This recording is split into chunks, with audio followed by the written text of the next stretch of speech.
Years ago, Earth was full of large herbivores, especially in North America, Europe, and Africa.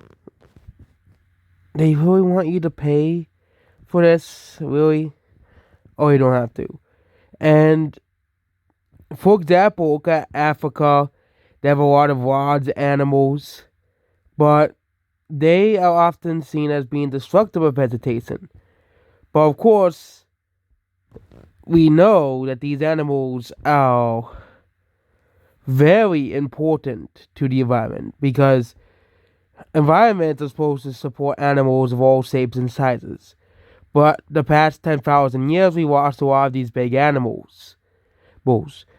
We only have remnants now of big animals. For example, look at North America's original animal list 10,000 years ago. So this is the current list of mammals in North America. But all we have to do is go 10,000 years ago, and we have these large mammals that used to live. We had American lions. We had several species of bison. We had many species of horses. We had ground sloths. We had larger wolves. We had mammoths and mastodons, saber-tooth cats and giant bears and camels. But a lot of these animals, do have relatives still around today. The dire wolf is basically a larger version of the wolf. Wolf. All you have to really do is do selective breeding, like with dogs, to create a more giant wolf. Because we did that with dogs, I bet we could do that with wolves. Because we did, and people say it's not possible without animals, but they did it with recreate the quagga, which is an extinct subspecies of zebra. Mastodons and mammoths, which are these two species here, Columbian mammoth and mastodon. The closest relatives, of course, are living elephants, obviously. We also have the western camel. The closest related species to it are the dromedaries and backstring camels. The short-faced bear is just a bigger bear from, as well. And, of course, we have ancient bison, which we still have bison in America. So, and, of course, we have the American lion and horses, which horses have basically returned for populations of mustangs and, of course, bulls, which are donkeys. But I believe that we're starting to see that we're missing all these animals. That North America, not of course not just North America, but a lot of countries, a lot of places are missing these big animals that used to exist in the continent of North America and Europe. Because Europe and North America and South America and Australia support animals of all sorts and sizes.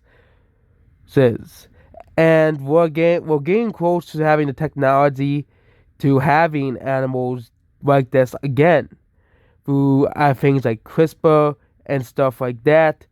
I think very soon we might see animals that are no longer around come back. And no, there won't be no dinosaurs coming back. Okay, as much as we all want to see dinosaurs come back, I do not think they're happening.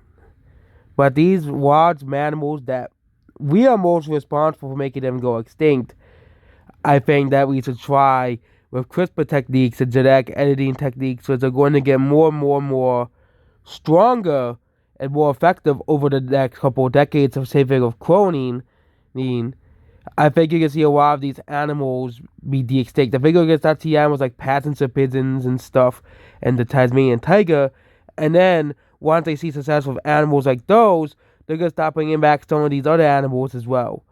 And it's not just in America as well, it's also in Europe and other continents as well. Look at these ones, biggest, prehistoric mammals. You had giant beavers, giant mammoths. You also had some other animals that I didn't even know of. But yeah, you had giant armadillos. You had giant sloths. Okay. And a giant horse, a giant bison as well.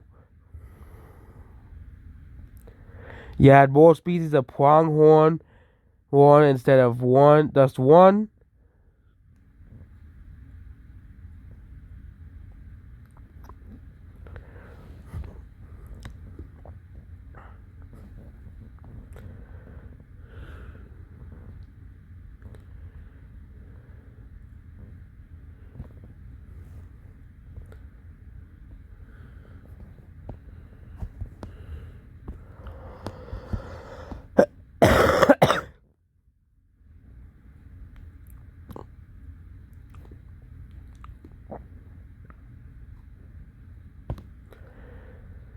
And you can see back in the day, you had all these wild animals in the ice age. So I think the solution to the crisis that we have with biodiversity is to bring back there these big animals and make sure they don't go extinct again. Because you don't want them to go extinct again. That's the worst thing that could possibly happen. But North America had a lot of wild animals back in the day. Had a lot of diversity of wild mammals, including tapirs, various bears, various wolves, dogs, canines, cats, big cats. You had cheetahs, you had cougars, you had jaguars, you had saber-toothed cats as well. And North America is a ghost ecosystem. Specific of Europe, Europe had a very similar ecosystem to the Serengeti, and South America had its own unique ecosystem. I think Australia and South America will be the hardest because you have very unique animals in South America that are extinct, like Macaronia, which is the animals that are here, or Australia where you had giant lizards, which could just be bred back using Komodo dragons, or could just be used Komodo dragons for proxies, gigantic massive birds, and of course giant wombats and kangaroos as well. But I think the hardest would be South America because you have animals that no longer exist today, like Toxodon and Macaronia. But again, there are likely proxies for those animals as well.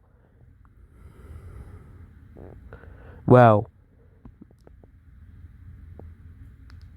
well, and one of them may already exist, and that's the hippo, which she was accidentally introduced to South America through Pablo Escobar as well. So I think maybe not my probably not within my lifetime, but maybe in 100 years or so, we're gonna have places like Yellowstone completely restored, ice age like ecosystems as well, back using de extinction as well. Unless humans screw themselves up and put us in nuclear war again, we all die. Yeah, that's still a possibility of happening.